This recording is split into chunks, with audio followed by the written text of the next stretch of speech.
নমস্কার বন্ধুরা, তো কেমন আছেন সবাই? আরেকটি নতুন ভিডিওতে আপনাদেরকে সকলকে আরও একবার স্বাগত জানাই। বন্ধুরা, আরেকটি ভিডিও নিয়ে আমি আবার চলে এসেছি।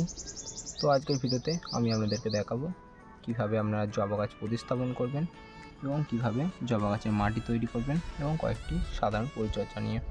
তো ভিডিওটি স্কিপ না করে ভিডিওটি সম্পূর্ণ দেখার চেষ্টা করবেন এবং চ্যানেলে যদি কোনো নতুন দর্শক হয়ে থাকেন তো চ্যানেলটি অবশ্যই সাবস্ক্রাইব করে পাশে থাকবেন। তো বন্ধুরা, চলুন ভিডিওটি শুরু করা যাক। বন্ধুরা, এই যে গাছটি দেখছেন, এটি আমি এক সপ্তাহ আগে নার্সারি থেকে এনেছিলাম।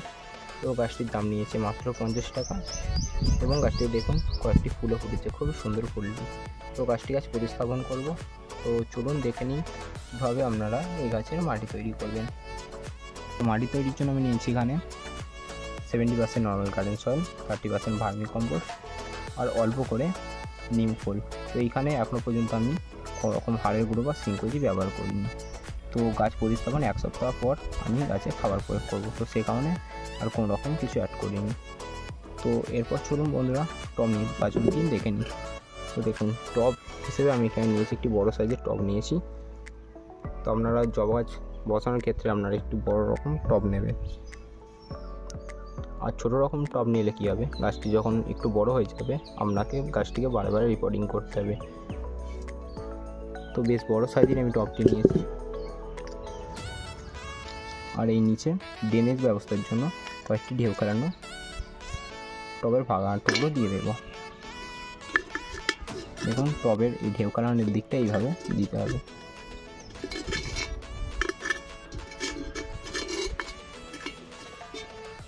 দেখুন, এই টবের ভাঙা টুকরোগুলো আমি দিয়ে দিয়েছি। এরপর আপনারা বালি দেবেন। তো আমার কাছে আপাতত এখন বালি নেই, তো আমি সেই কারণে এখানে বালি দিইনি। বালি না দিলেও চলে যাবে। তো এরপর আস্তে আস্তে মাটি দিয়ে দেবো। মাটি দেওয়ার সময় আপনারা একটু ভালোভাবে চেপে নেবেন যাতে কোনো রকম ভিতরে ফাঁকা না থাকে। বন্ধুরা, এই মাটিটি একটু ভিজে আছে, যেহেতু বৃষ্টি হয়েছে তো সে কারণে ছাদে রাখা ছিল, তো সে কারণে মাটিটি একটু ভিজে গেছে। এরপর বন্ধুরা, এই গাছটিকে আমি প্যাকেট থেকে খুবই সাবধানতার সঙ্গে কেটে বার করে নেব। তো অনেক ক্ষেত্রে দেখা যায় অনেকে প্যাকেটটিকে বাঁচাতে গিয়ে তার গাছের গোড়ার মাটিটি ছেড়ে যায়। তো আপনারা কখনোই এরকম কাজ করতে যাবেন না। তো প্যাকেটটিকে ভালোভাবে কেটে নিয়ে গাছটিকে আমি ছাড়িয়ে নেব। দেখুন বন্ধুরা, কত সুন্দর শিকড় গজিয়েছে। তো এই শিকড়ের গোড়ার মাটিটিকে একদমই ভাঙা চলবে না, এই সময়তেই গাছটিকে বসিয়ে দিতে হবে। তো এরপর গাছটিকে আমি খুব ভালোভাবে বসিয়ে নেব। তো অর্ধেক মাটি ভরে নিয়েছি। এরপর গাছটিকে ভালোভাবে বসিয়ে আমি চারের সাইড দিয়ে ভালোভাবে মাটিটিকে দিয়ে দেবো। গাছের গোড়ায় মাটি দেওয়ার সময় আপনারা মাটিটিকে হাতে করে ভালোভাবে চেপে নেবেন। নাহলে অনেক ক্ষেত্রে দেখা যায় এই গাছের গোড়ায় মাটিটি ফাঁপা থাকে এবং সেটিকে ছত্রাকের আক্রমণ হয়ে গাছের ফাঙ্গাস লেগে গাছটি মারা যায়। তো মাটি দেওয়ার সময় একটু ভালোভাবে চেপে নেবেন। ভালোভাবে চারি সাইড দিয়ে মাটিটিকে দিয়ে দিলাম। বন্ধুরা, গাছে খাবার জল দেওয়ার জন্য আপনারা টব থেকে কমপক্ষে 1 থেকে 1.5 ইঞ্চি আপনারা ফাঁকা রাখবেন, কারণ পরবর্তীতে সেখানে গাছে খাবার দেওয়া হবে। বন্ধুরা, আমার গাছটি প্রতিস্থাপন করা হয়ে গিয়েছে। তো এরপর গাছটিতে ভরপুর জল দিয়ে দেবো। তো আপনারা যে কোনো রকম গাছ বসানোর পর তাতে ভরপুর জল দেওয়ার চেষ্টা করবেন। তো ভালোভাবে আমি গাছটিতে জল দিয়ে দিলাম। তো দেখুন মাটিটি কত সুন্দর তৈরি হয়েছে। জলটি দেওয়ার সাথে সাথে সেটি মাটিতে টেনে নিচ্ছে। বন্ধুরা, গাছটি আমার প্রতিস্থাপন করা হয়ে গিয়েছে। তো গাছটিকে আমি এখন 3 থেকে 4 দিন শেড এরিয়ায় রাখবো বা ছায়াযুক্ত স্থানে গাছটিকে রাখবো। তো গাছটিকে 3 থেকে 4 দিন শেড এরিয়ায় রাখার পর তারপর সেটিকে ডাইরেক্ট সানলাইটে রাখবো। তো আপনারা যে কোনো রকম গাছ বসানোর পর সেটিকে 2 থেকে 3 দিন কমপক্ষে ছায়াযুক্ত স্থানে রাখবেন, তারপর গাছটিকে ডাইরেক্ট সানলাইটে রাখবেন। তো বন্ধুরা, চলুন এরপর গাছের কয়েকটি সাধারণ পরিচর্যা জেনে নিই। তো কীভাবে গাছটির পরিচর্যা করবেন। এরপর বন্ধুরা চলুন জেনে নিই যে এই গাছকে কোন জায়গায় রাখবো। তো এই গাছকে আপনারা এমন জায়গায় রাখবেন যেখানে কমপক্ষে 4 থেকে 5 ঘন্টা রোদ অবশ্যই পায় বা 3 থেকে 4 ঘন্টা রোদ অবশ্যই পায়। এই গাছ প্রচুর সূর্যালোক পছন্দ করে। তো যত বেশি এই সূর্যালোক এই গাছে পাবে তত বেশি এই গাছে ফুল হবে। তো এরপর জেনে নিই যে এই গাছে কী খাবার দেবো।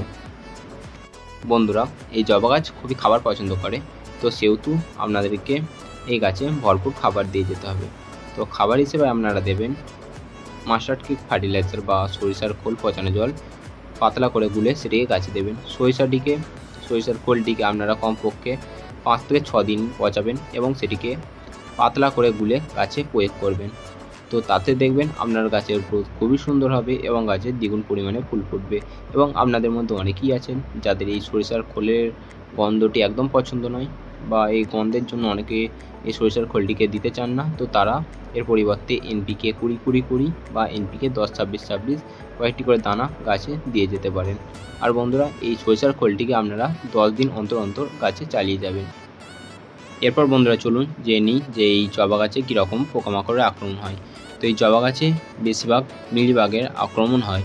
তো মিলিবাগ যদি আপনার গাছে দেখা দেয় তখন একতারা 1 লিটার জলে 1 গ্রাম গুলিয়ে গাছে 5 দিন অন্তর স্প্রে করে যাবেন, দেখবেন আপনার গাছে কোনো রকম মিলিবাগ দেখা দেবে না।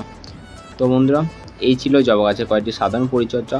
তো এর পরবর্তীতে আমি জবা গাছে কী খাবার দেবেন সেটি নিয়ে একটি ভিডিও দেবো। তো ভিডিওটি দেখার জন্য চ্যানেলটি সাবস্ক্রাইব করে রাখবেন।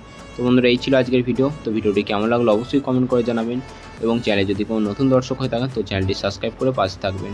তো দেখা হচ্ছে অন্য কোনো ভিডিও নিয়ে। ততক্ষণ ভালো থাকবেন, সুস্থ থাকবেন এবং আমার ভিডিও দেখতে থাকবেন।